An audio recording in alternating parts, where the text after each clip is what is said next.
In this video, I'm going to answer a great question I got from Abby Cronfield about how to tell when you move on to the next phase of the diet in my Super Shredded 8 diet, which is the same diet you're using for my Summer Shred Challenge. You definitely don't want to use a scale to determine when it's time to move on to the next phase of the Super Shredded 8 diet. After all, if you gain muscle, which you're likely going to do, and lose fat, well, guess what? It's not apparent on a scale. Let's say in 2 weeks you gained 5 pounds of muscle and lost 5 pounds of body fat. On your scale, it would show up as no change in body weight. You might think that if you're just looking at the scale, that you've hit a plateau, but actually you couldn't be further from the truth. You're doing exactly as you should be, gaining muscle and losing body fat at the same time. So how do you get a little more accurate? Well, you can measure your body fat. And the best way to test body fat is another question that I get a lot.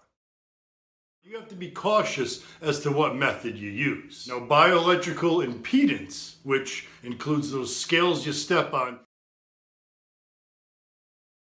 and those little handheld devices, are worthless. Trust me, don't waste your time using that to measure body fat. It'll absolutely tell you little except about how much body water you have. Then those fancy bod pods, they just don't really work well with people who hold a little more muscle, like most of us.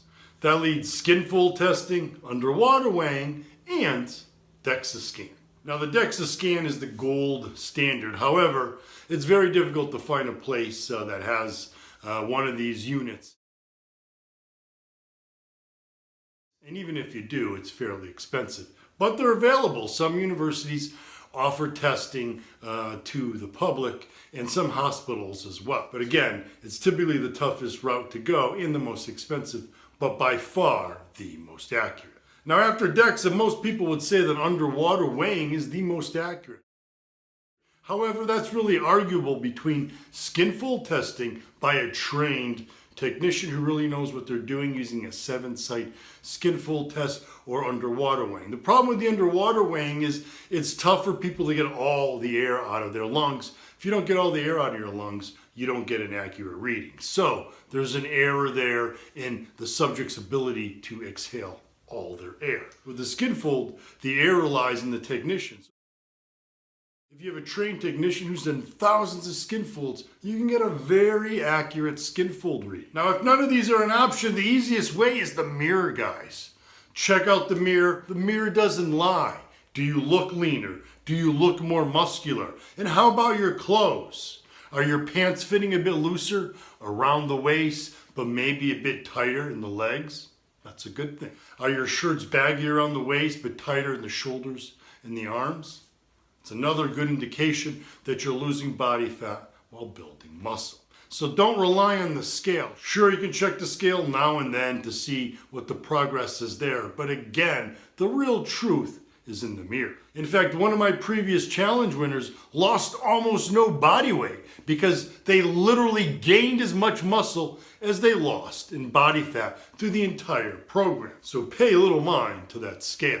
The mirror is the best indicator. And of course, guys, use those before and after photos. If you're just using the mirror and trying to remember what you look like, you're gonna miss it. Do before photos if you can every day, at the very least every week, if not every couple of days. That way you can keep comparing your original beginning photo and then you'll see it. Make sure you take a couple of different angles, front, side, back. You can even do some poses if you want. And as always, guys, stay JYM Army strong.